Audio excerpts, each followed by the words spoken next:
This video sponsored by EduQuest. இது ஒரு online courses. Advance marketing combo, digital marketing student combo, accounting and GST combo, advance stock market, இன்னும் நிறைய online courses இதில் இருக்கு. இதோட link உங்களுக்கு டிஸ்கிரிப்ஷன்ல கொடுக்குறேன். தேவைப்படுறவங்க யூஸ் பண்ணி பாருங்க.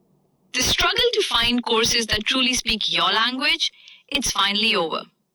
Welcome to EduQuest, where learning is made just for you. At EduQuest, we bring you a wide range of online courses, from career building programs to skill boosting masterclasses, all in your regional language. Because we believe language should never be a barrier to success. Our courses are tailor made after understanding what today's learners really need. So why wait? Start learning the smarter, simpler way only with EduQuest. Visit eduquest.courses and explore your next course today.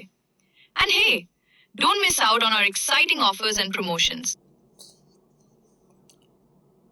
திடீரென ஈரானுக்கு நன்றி சொன்ன Trump. America தளங்களை தாக்கினால் பதிலடி தரலையே ஏன்? Israel Iran போரில் America தலையிட்ட பிறகு பதற்றம் அதிகரித்தது.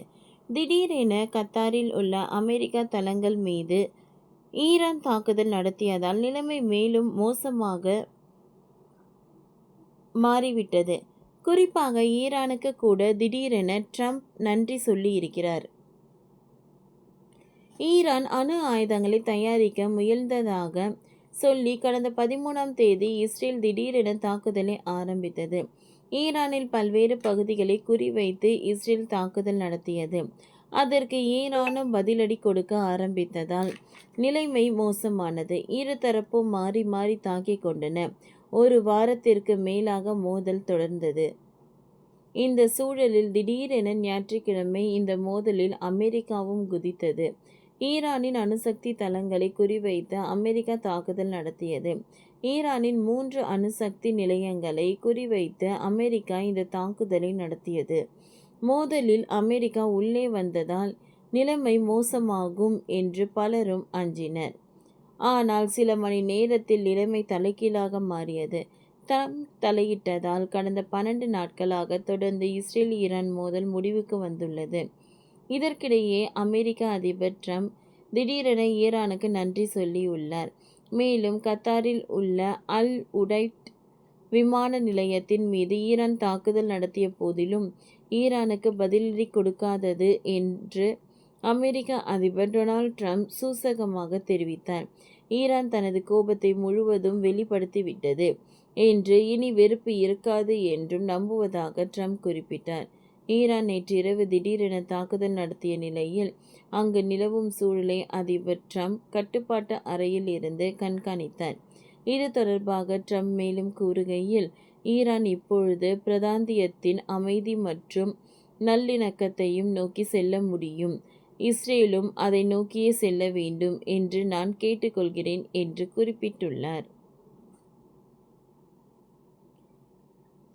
அமெரிக்கா ஈரானின் அணு ஆயுத தளங்களை அழித்திருக்க நிலையில் அதற்கு பதிலடி கொடுக்கிறேன் என ஈரான் நடத்திய இந்த தாக்குதலில் பலவீனமாகவே இருப்பதாக ட்ரம்ப் விசாரித்தார்.